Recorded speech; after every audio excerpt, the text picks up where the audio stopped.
안녕하세요. 정신분석의뜰입니다. 컨버그의 인격장애와 성도착에서의 공격성 살펴보고 있습니다. 오늘 14장입니다. 14장 전의를 다루는 장이라서 그런지 조금 내용이 깁니다. 오늘도 여전히 전의에 대해서 살펴보도록 하겠습니다. 자, 오늘은 편집증적 전의입니다. 컨버그 선생님이 R이라는 사람의 사례를 통해서 이 편집증적 전의가 어떻게 올라오고 그것을 어떻게 다루어야 되는지에 대해서 간략하게 설명을 하고 있습니다. 오늘 그 부분을 살펴보도록 하겠습니다.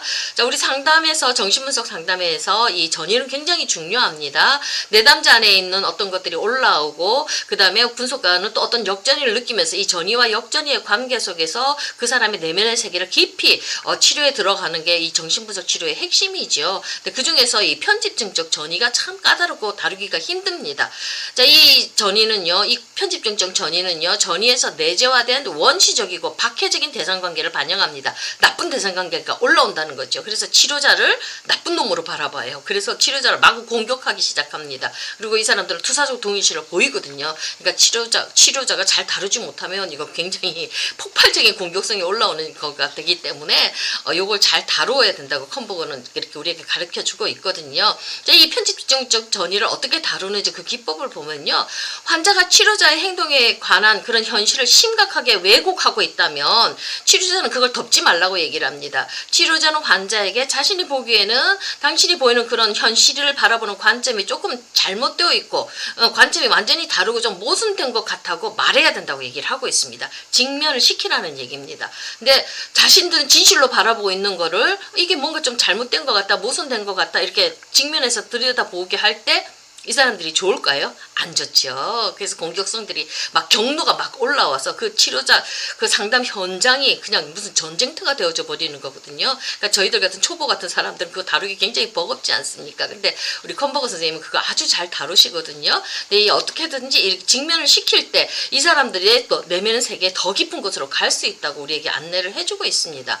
자, 이 치료자를 나쁘다고 생각하고 부정직하다고 생각하거든요. 전의가 올라오면 그런 생각 배후에 놓여 있는 것에 대한 치료자의 어떤 생각을 환자에게 해석해 주라는 겁니다. 그렇게 해석해 줄 때 환자의 초기 삶에서 일어났던 대상관계들, 진짜 핵심적인 대상관계들에게로 직접 인도할 수 있고 내담자가 그것을 보면서 성찰할 수 있다고 그렇게 얘기를 하고 있습니다. 그러니까 지금 치료자에게 어떤 당신의 행동이 나쁘다, 부정직하다고 얘기하지만 이걸 잘 다루면 진짜 핵심적인 그렇게 생각할 수밖에 없었던 깊은 대상관계로 끌어들어서 이게 이제 그걸 바라보고 다룰 때 이게 진짜 여기서 무의식의 깊은 곳이 해소가 되기 때문에 진짜 치료가 이루어진다고 얘기를 하고 있습니다. 그러니까 직면시킬 때 공격성 때문에 힘들기는 하지만 그걸 잘 다루면 더 깊은 관계 속으로 들어간다는 얘기를 하고 있습니다.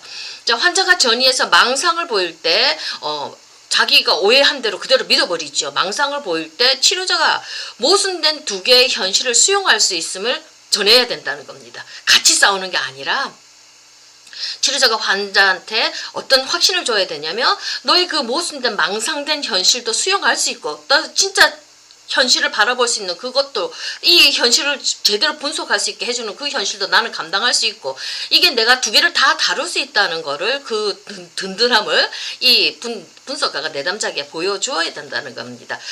그 수용할 수 있는 그 내가 이거 두세 개를 하나는 배격하는 것이 아니라 하나를 무시하는 것이 아니라 이 망상의 네가 갖고 있는 이 망상의 세계 그 다음에 지금 있는 이 현실의 세계 두 개를 모두가 다 수용할 수 있다는 거 이거를 비난하지 않는다는 것을 이렇게 보여주어야 된다고 얘기를 합니다. 이건 단지 언어적인 그런 보여줌만은 아니지요. 온몸에서 눈에서 태도에서 입술에서 말의 어감 속에서 내가 너의 그 두 가지 현실을 수용하고 있다는 것을 비난하지 않고 수용하고 있다는 것을 내담자에게 전해줄 수 있어야 되죠. 여기서 이제 치료자의 역량이 그 내공이 여기서 나오는 거지요. 이렇게 두 개의 현실을 수용할 수 있음을 이렇게 전하면 그러한 안전된 그런 환경 속에서 환자의 치료자와의 관계가 갖는 의미를 이제 서서히 검토해 들어가기 시작을 한다는 겁니다. 자, 편집적 전의가 그렇게 하는 과정에서 전의 자체가 이제 점진적으로 해소가 된다는 얘기인데 치료자가 역량이 클 때 두 개를 다 감당할 수 있다고 이렇게 따뜻하게 전해줄 때 내담자가 조금씩 그 안으로 자기 안의 것들을 직면할 수 있는 힘들을 가지고 점진적인 그런 전의가 해소되는 단계로 갈 수 있다고 설명을 합니다.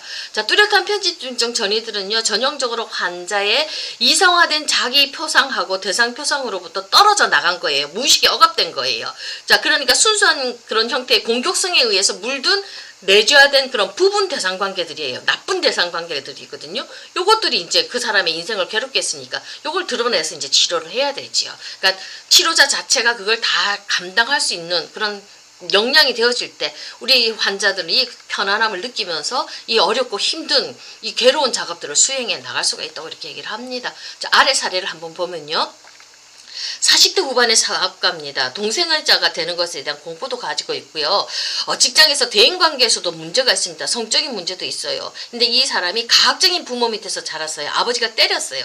자식들을 정기적으로 때렸는데 엄마가 그걸 보호를 못 해줬어요. 형제들도 얘를 막 때렸어요. 그러니까 집안에서 맞고 학대받고 큰 사람이거든요.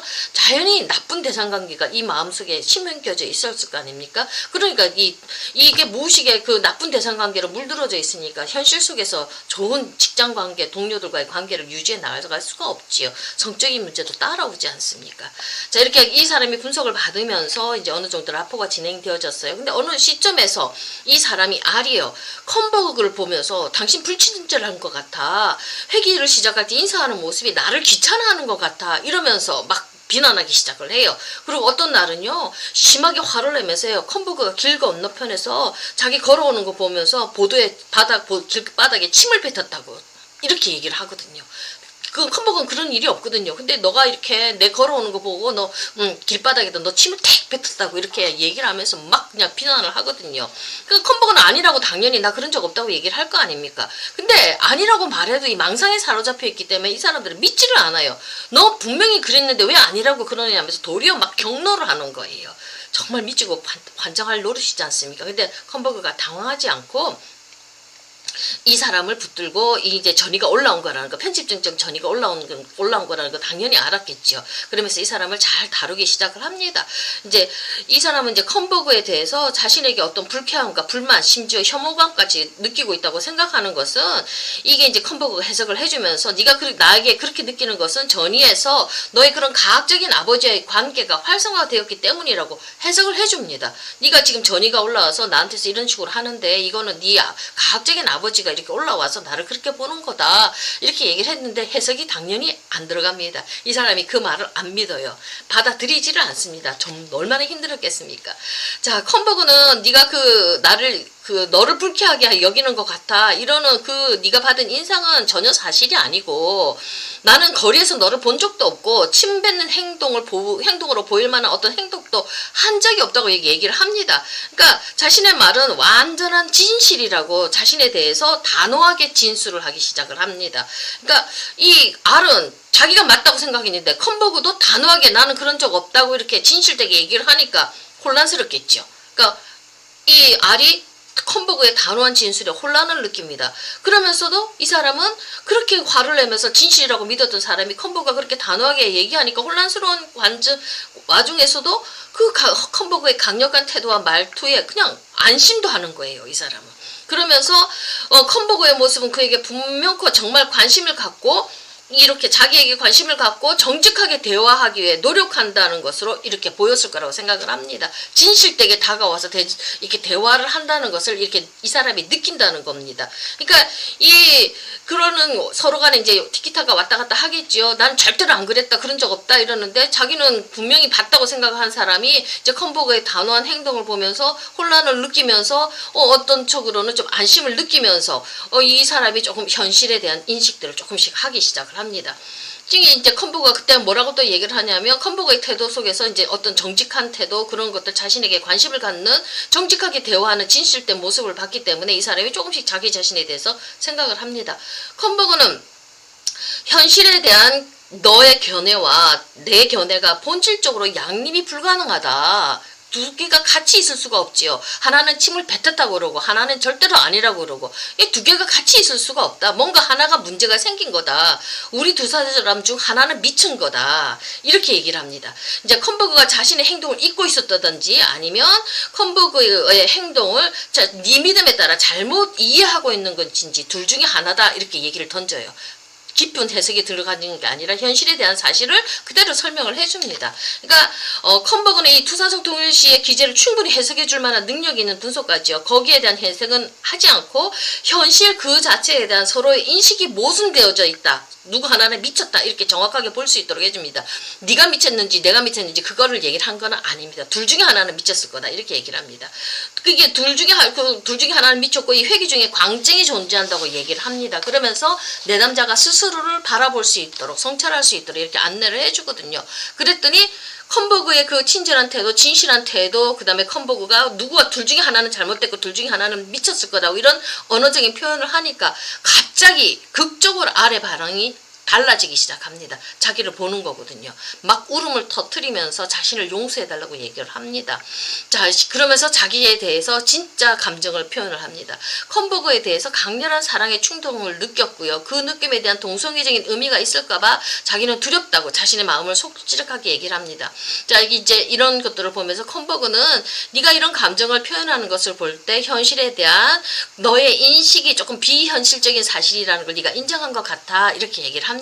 근데 이러면서 컴버그가 뭐라고 얘기냐면 컴버그 자신이 싸움에 말려들지 않고 그의 편에 오래 머물러 있어 준 것에 대해서 네가 지금 감사하고 있다는 것을 내가 알 수 있다고 그 사람의 행동을 이해를 해줍니다. 그러니까 컴버그는 그 사실 자체에 대해서 볼 수 있도록 해주면서 언어적인 표현을 해주면서 그 사람이 스스로 자신을 성찰할 수 있도록 안내를 해줬죠. 현실을 인식할 수 있도록 이렇게 해줬죠. 그랬더니 이 사람이 이제 자기가 이제 이런 컴버그의 진실한 대화 모습을 통해서 이 사람이 자기 자신을 바라보면서 자신의 잘못됨을 바라보고 이렇게 울고 이렇게 감정적인 변화를 겪고 자신의 내면을 좀 더 깊이 보는 것들로 이제 들어가거든요. 자, 이 사람이 그렇게 뭐라고 얘기하냐면 자신이 갈망해오던 어떤 이상적이고 따뜻하면 사랑을 베푸는 아버지로 컴버그를 여기고 있었던 거예요. 그 사랑을 받고 싶었잖아요. 그게 동성애적인 사랑으로 나온 거거든요. 자, 알은 이런 감정들을 인정했고요.